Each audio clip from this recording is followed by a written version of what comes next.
তিনটি আমলের কথা আপনাদের সঙ্গে শেয়ার করতে চাই। নবী করিম সাল্লাল্লাহু আলাইহি সাল্লাম কত আমল আমাদেরকে শিখিয়েছেন। এই আমলগুলোর মাধ্যমে আমাদের বদামলগুলো সবগুলো মাফ হয়ে নবজাতক শিশুর যেরকম প্রোফাইলে কোনো গুনাহ নাই, অপরাধ নাই, এরকম অপরাধ মুক্ত শিশুর মতো নিষ্পাপ হয়ে যাব ইনশাআল্লাহ। আমলগুলোর কথা বলবো। আল্লাহর কাছে একজন ইমানদারের দুনিয়াতে সবচেয়ে বড় চাওয়া হলো সুখে শান্তিতে দুনিয়ার জীবনটা পার করতে পারা, আর আখেরাতে আল্লাহর কাছে সবচেয়ে বড় চাওয়া হলো আল্লাহ তাআলা যেন আমাদের গুনাহগুলো মাফ করে আমাদেরকে পরিচ্ছন্ন করে দেন, মুক্ত করে দেন, আমরা যেন আখেরাতে নাজাত পেয়ে যাই, আল্লাহ যেন আমাদের মাফ করে জান্নাত দিয়ে দেন। এটা হলো আখেরাতে একজন ইমানদারের সবচেয়ে বড় চাওয়া। দুনিয়াতে ইমানদারের সবচেয়ে বড় মুসিবতের বিষয় যেটা তার আখিরাতকে ধ্বংস করতে পারে তা হলো তার পাপাচার, অপরাধগুলো, গুনাহগুলো। আমরা যে আল্লাহর নাফরমানি করি, আমরা যে আল্লাহর অবাধ্য হই, আল্লাহর নির্দেশগুলোকে লঙ্ঘন করি, আল্লাহর নিষেধাজ্ঞাগুলোকে অমান্য করি, এটার কারণে আমাদের আমল নামায় যে গুনাহ জমা হচ্ছে, আখিরাতে আমাদের সে গুনাহগুলো হবে আমাদের সবচেয়ে বড় বিপদের কারণ। আখিরাতের কাঠগড়ার আসামি যদি আমরা কেউ হয়ে যাই তাহলে আর রক্ষা নাই ভাইরা। যে শাস্তি, যে কষ্ট, যে যন্ত্রণা, যে আযাব, আল্লাহ রাব্বুল আলামিন সে আযাব থেকে আমাদের সবাইকে মুক্তি নসিব করুন। গুনাহগুলো মাফ করে যাওয়ার চেষ্টা করব তো ইনশাআল্লাহ।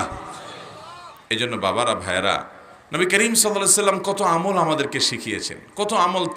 তিনি আমাদের প্রতি রউফ ছিলেন, তিনি আমাদের প্রতি অনেক দয়ালু মায়ালু ছিলেন। আমাদের প্রিয় নবী সাল্লাল্লাহু আলাইহি সাল্লাম আল্লাহর কাছ থেকে প্রাপ্ত ওহীর ভিত্তিতে তিনি আমাদেরকে প্রতিনিয়ত পথ নির্দেশ করে গেছেন কিভাবে গুনাহগুলো সব মাফ করায় তারপরে যেতে পারবো যে আল্লাহর কাঠগড়ার আসামি হতে হবে না, বা সেখানে খুব বেশি হ্যাচেল পোহাতে হবে না।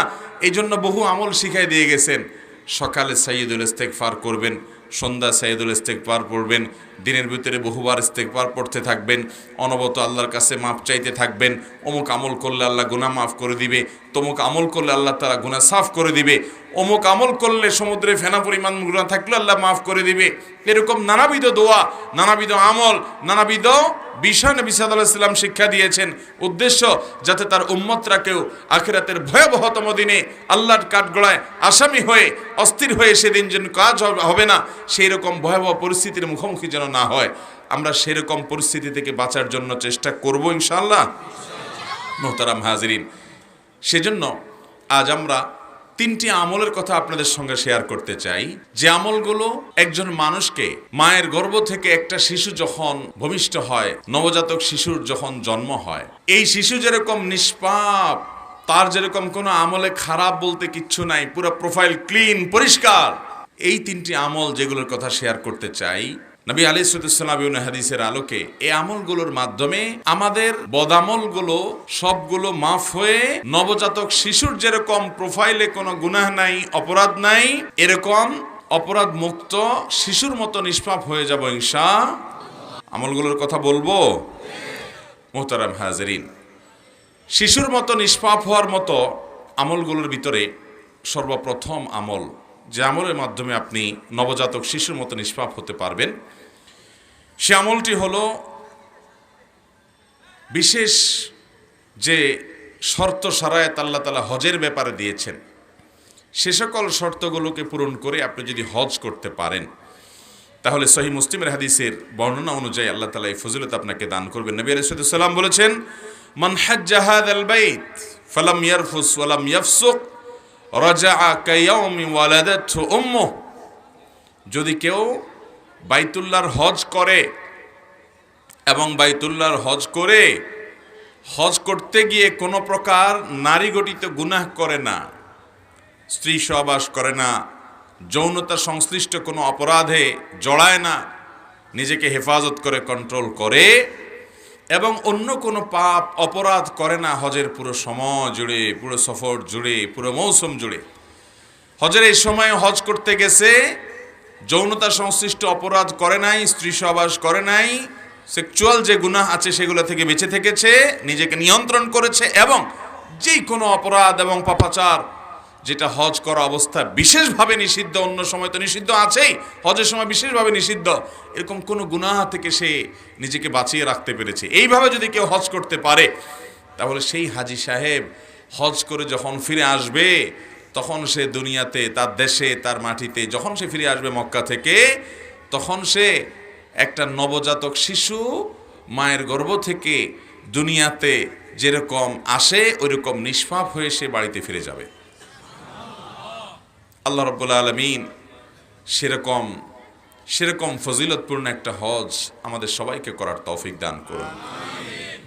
ভাইরা আমার, হজের জন্য আল্লাহর কাছে চোখের পানি ফেলে দোয়া করতে হয়, আল্লাহ তোমার ঘর না দেখায় আমাদের কাউকে নিও না, বারবার নিও আল্লাহ। দোয়া করবেন তো ইনশাআল্লাহ। এবং টাকা পয়সা জমাইতে শুরু করেন, অল্প অল্প করে। আপনার 10, 20, 50 টাকা করে জমানোর সুযোগ আছে তো ওইটাই জমান।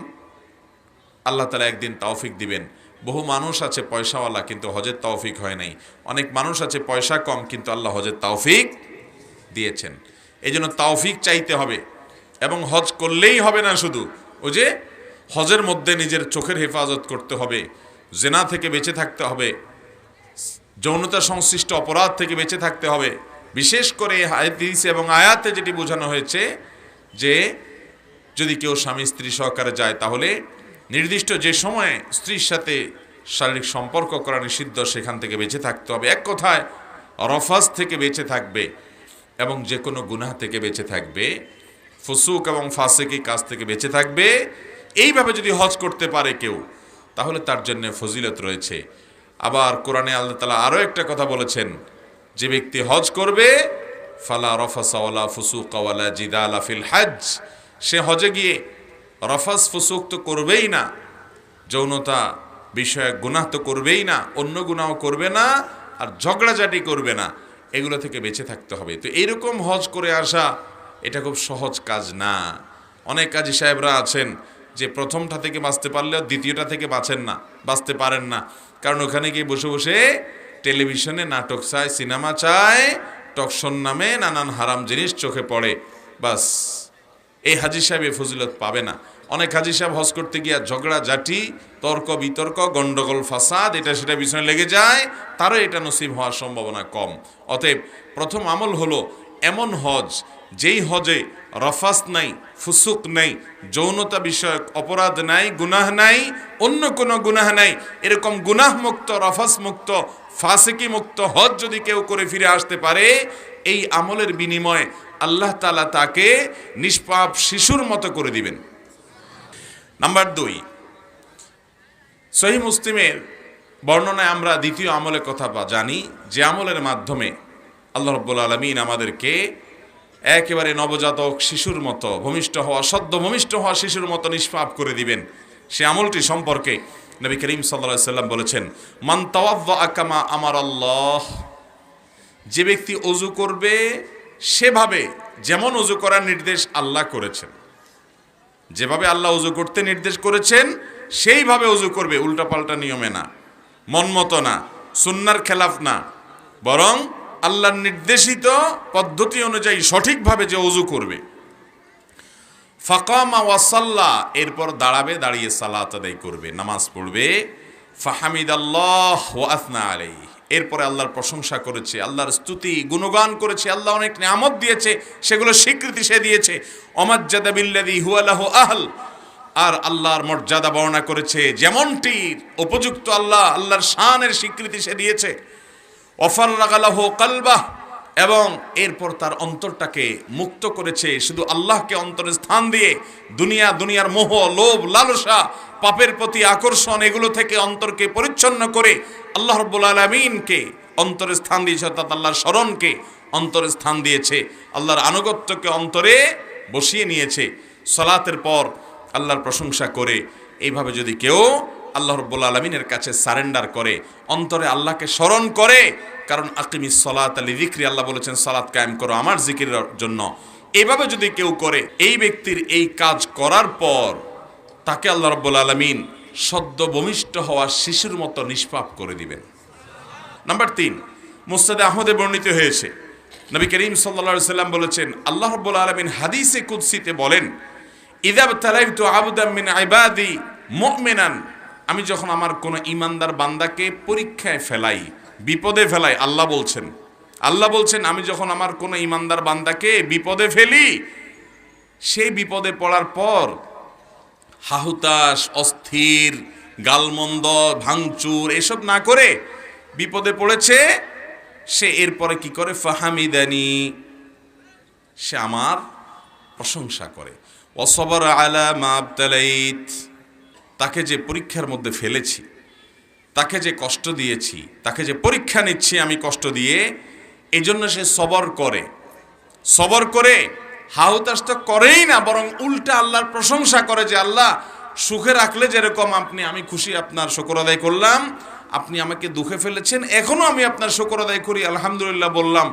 এইরকম যদি কোনো ইমানদার, স্ট্রং মজবুত ইমানওয়ালা, হিম্মতওয়ালা ইমানদার যদি করতে পারে, বলতে পারে, ফাইন্নাহু ইয়াকুমু মিন মাদজাহি যালিক, এই রকম অবস্থান যদি কেউ নিতে পারে যে বিপদে সে ভেঙে পড়ে না, বরং আল্লাহর উপরে সন্তুষ্ট থাকে যে আমার আল্লাহ যে হালে রেখেছেন আমি সে হালের উপরে খুশি, আলহামদুলিল্লাহ বলে মেনে নেয়, এই কাজটা করতে পারলে এই লোকটা যখন উঠে, তখন আল্লাহ রাব্বুল আলামিন তার এই সবরের বিনিময়ে তাকে সদ্য ভূমিষ্ঠ হওয়া শিশুর মতো নিষ্পাপ করে দেন। বিপদ আপদ আমাদের জীবনে আসে নাকি আসে না? আল্লাহ বলেন, স্মরণ করো সে সময়ের কথা যখন আমি ফেরেশতাদেরকে বললাম, ও ফেরেশতারা আদমকে সেজদা দাও। সব ফেরেশতারা সম্মান সূচক সেজদা আদমকে দিল। তারা আদমের জন্য সেজদায় লুটিয়ে পড়লো, একজন ছাড়া, তার নাম ইবলিস। আওয়াজ করে বলেন তার নাম কি?